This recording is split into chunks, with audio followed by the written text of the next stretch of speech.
Good morning, everyone. Today we'll talk about our new chapter, and that is small business.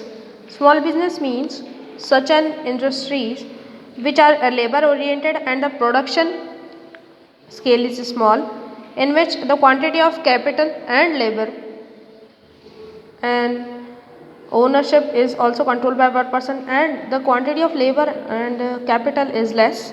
It is generally under the control of one person, and it is such an enterprise which have unlimited liability. देखिए, आज हम एक नया chapter पढ़ने जा रहे हैं और ये हमारा चैप्टर 8, इसका नाम है small business. Small business enterprise ऐसी एंटरप्राइज होती है जो कि लेबर ओरिएंटेड होती है। प्रोडक्शन का जो स्केल रहता है वो भी स्मॉल रहता है। Small scale production, small scale industries के बारे में आप लोगों ने सभी ने पढ़ा ही होगा। 10th क्लास के 10th 8 to 9 तक ये टॉपिक्स आते ही आते हैं। इसमें जो बिज़नेस स्टार्ट करने के लिए जो कैपिटल की रिक्वायरमेंट होती है वो कम होती है, ठीक है, less capital required. It is generally under the control of one person, ये एक ही व्यक्ति के द्वारा कंट्रोल होती है। And generally such kind of business have unlimited liability, इसमें जो जिम्मेदारियाँ रहती है वो बहुत सारी रहती है और सारी जिम्मेदारियों का जो निर्वहन है वो एक ही व्यक्ति द्वारा किया जाता है। इसलिए इसमें बोला गया है कि इसकी जो लाइबिलिटी होती है वो अनलिमिटेड होती है, ठीक है। उसके बाद आप लोग देख सकते हैं कि ये मीनिंग दिया गया है और 3 टाइप की इंडस्ट्री दी गई है, tiny industrial unit, small industrial unit और ऑक्सिलरी इंडस्ट्रियल यूनिट। 25 लैक्स का जो इन्वेस्टमेंट होता है मशीन और प्लांट में, तो ऐसी इंडस्ट्रियल यूनिट्स कहलाती हैं tiny industrial units. When the investment is of 5 crore up to 5 crore और you can say it as 25 lakhs to 5 crore, then it is a small industrial units. The industrial units in which the investment is about 10 crore is called auxiliary industrial units। उसके बाद आप देख सकते हैं कि characteristics दिए हुए हैं और मैंने भी आपको यही समझाया था अभी कॉपी में से। इसमें जो कैपिटल रिक्वायरमेंट होती है वो कम होती है, ठीक है। जो लाइबिलिटी रहती है वो कैसी रहती है, अनलिमिटेड रहती है। थर्ड पॉइंट दिया है इस्टेब्लिशमेंट, ये कि कोई से भी they can establishment of these companies are easy और small businesses and they can started at a comfortable place, जहाँ आपको अच्छा लगता है वहाँ स्टार्ट कर सकते हैं। उसके बाद है government encouragement, small business is always encouraged by government and it has independent management, ownership of this enterprise himself does not management independently, does the management independently, this management lacks the specialization, इसमें किसी भी तरह के जो special person है वो required नहीं होते। और मैंने अभी बोला था कि ये ऐसे बिजनेस होते हैं जो एक ही कंपनी के द्वारा मैनेज कर लिए जाते हैं। उसके बाद है स्मॉल बिजनेस एंटरप्राइज जो है उसकी इंडिया में इम्पोर्टेंस क्या है। तो सबसे पहली बात तो ये है कि ये लिमिटेड कैपिटल में ही स्टार्ट हो जाते हैं, ठीक है।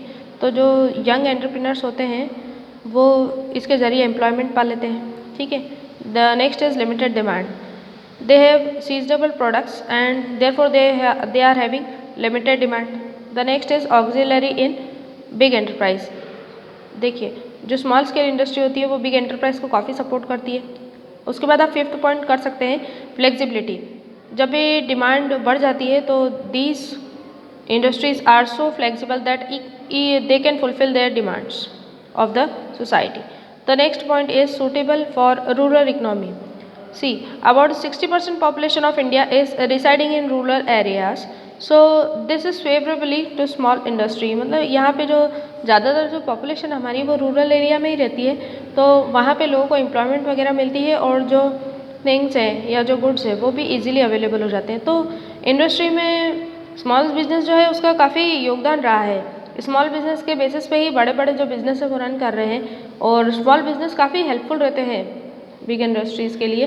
और स्मॉल स्केल बिजनेस जो रहता है वो इंडिया के लिए भी काफ़ी हेल्पफुल है, किसी भी देश को आगे बढ़ाने में सहायक ही रहता है, क्योंकि इसके ज़रिए लोगों को रोज़गार मिलता है और जो उनकी नीड्स और रिक्वायरमेंट्स होती है सोसाइटी की, वहाँ जो लोग रह रहे हैं उनकी जो रिक्वायरमेंट होती है वो भी फुलफिल होती है। उसके बाद डिफरेंस दिया है कॉटेज इंडस्ट्री और स्मॉल स्केल इंडस्ट्री में। इसके बाद हम पढ़ेंगे problems of small business enterprise. अलग अलग प्रॉब्लम्स से गुजरते हैं स्मॉल बिजनेस एंटरप्राइज, तो वो प्रॉब्लम क्या क्या है। पहली है problem of raw material. See raw material is a thing which is needed by every type of business whether it is a big और स्मॉल।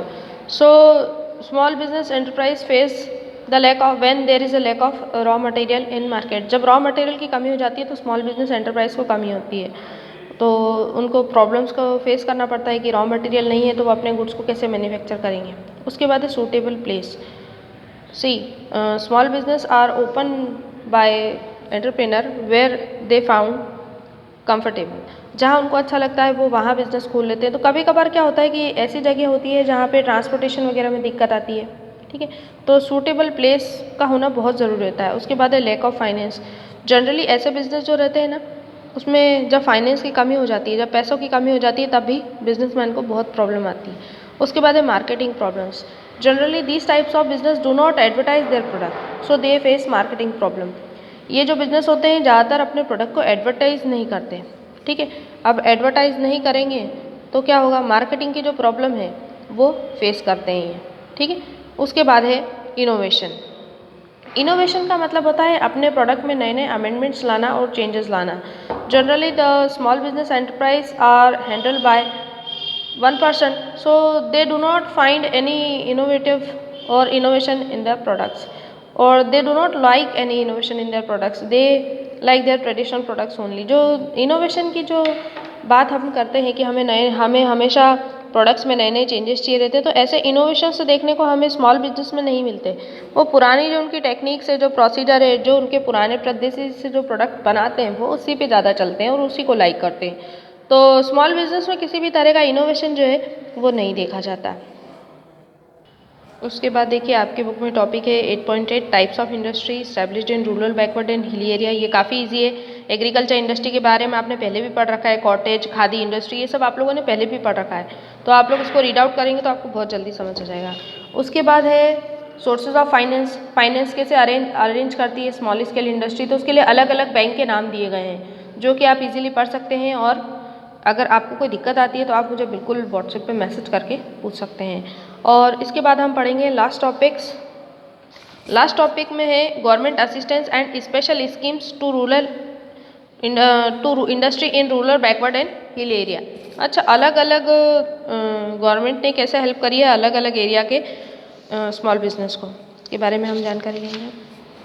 तो पहला है government purchase. See from the small business nearly government purchase 400 items. Government खुद ही जो small business रहते हैं उसमें कम से कम 400 आइटम जो रहते हैं वो उसे परचेज करती है। उसके बाद गवर्नमेंट ने खुद ही रिजर्व जोन बना रखे हैं स्मॉल बिजनेस के लिए।